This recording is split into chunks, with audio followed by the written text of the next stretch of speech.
Hal pertama, masuk ke browser Chrome kalian, browse Red Hat Academy, pilih yang paling atas, akan muncul tampilan seperti ini, klik login,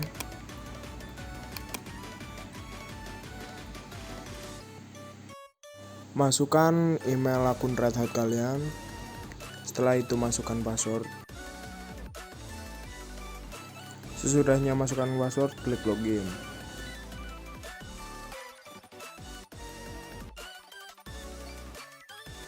Akan muncul tampilan seperti ini.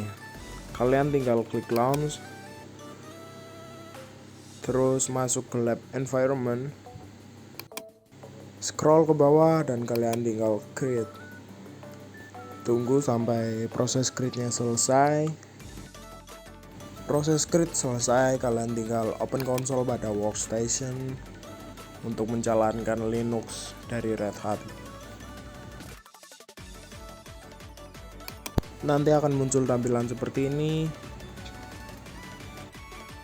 Langkah selanjutnya yaitu membuka CLI dengan shortcut Ctrl Alt F3.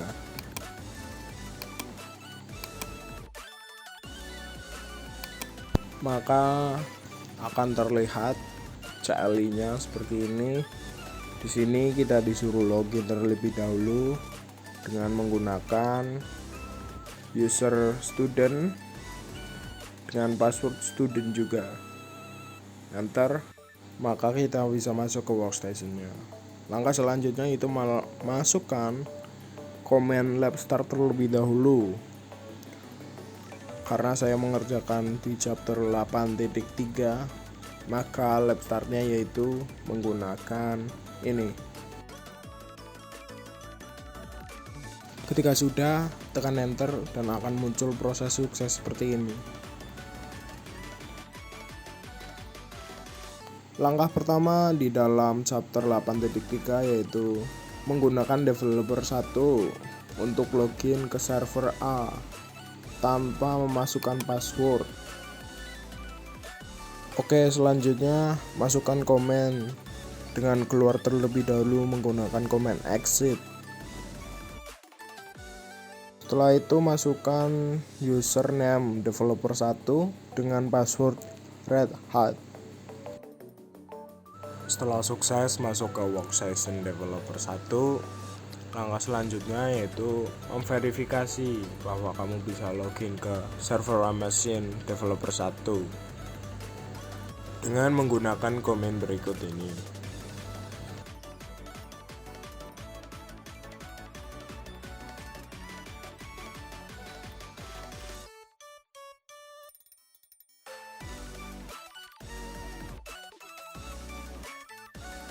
Selanjutnya adalah membuat kunci SSH di workstation tanpa memasukkan sandi atau password.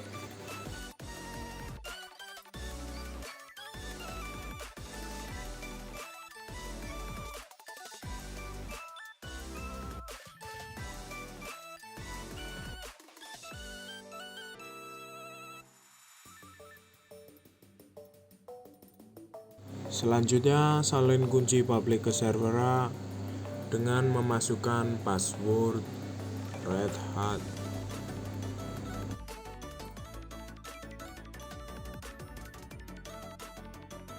Sesudah melakukan komen program tadi, selanjutnya adalah mencoba memverifikasi bahwa kita bisa login ke server A developer 1 tanpa memasukkan password. Setelah berhasil masuk ke server A developer 1 tanpa memasukkan password, maka selanjutnya yaitu keluar dari developer 1 dan mencoba login lagi ke user studentnya. Pertama-tama kita sebagai user di server A disuruh untuk mengumpulkan informasi sistem dan simpan dalam file sysinfo.txt. Masuk ke server A student dengan password Red Hat.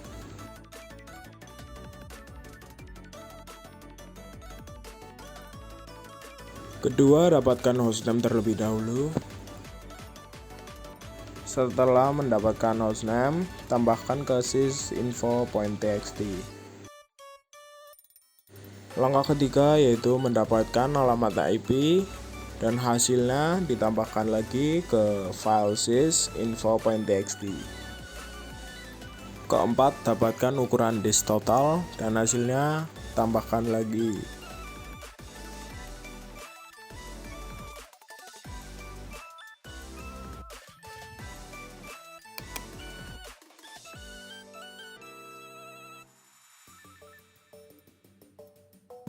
Kelima, dapatkan ukuran memori dan masukkan informasinya ke sysinfo.txt. Keenam, dapatkan zona waktu dengan menggunakan komen berikut ini. Pastikan komen sesuai dengan apa yang muncul.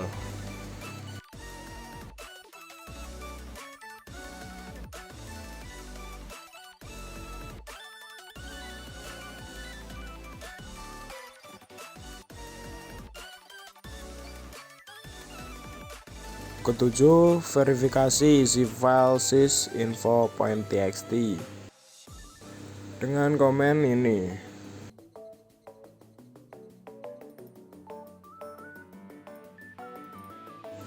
Pastikan isi file sysinfo.txt sudah benar dengan contoh yang ada di course ini. Sesudah memastikan semuanya sudah benar, langkah selanjutnya yaitu salin file sysinfo.txt ke workstation.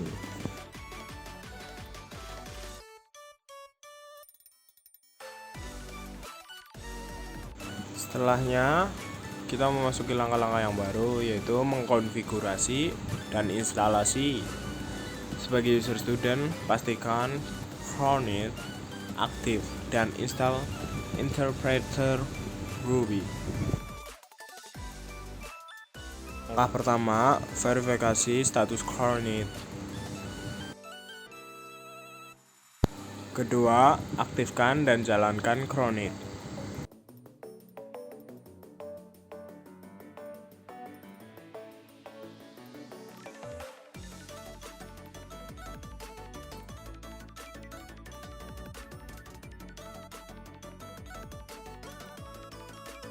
Selanjutnya adalah install Ruby.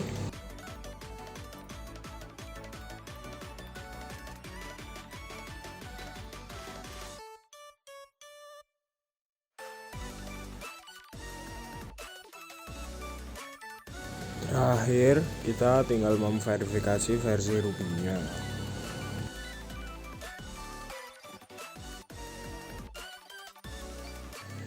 Langkah baru selanjutnya yaitu monitor dan optimasi sistem. Sebagai user student, monitor dan terminasi aplikasi yang menggunakan CPU tinggi. Langkah pertama, gunakan komen top untuk menjalankan monitor. Setelah itu, cari proses yang menggunakan CPU tinggi, misalnya MD5 Zoom.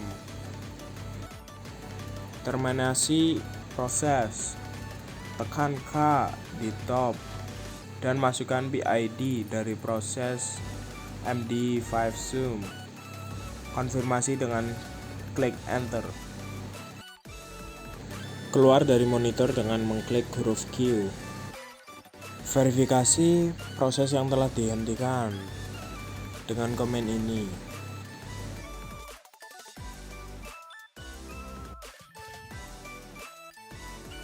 Jika tidak ada balasan, maka proses yang telah dihentikan sudah berhasil.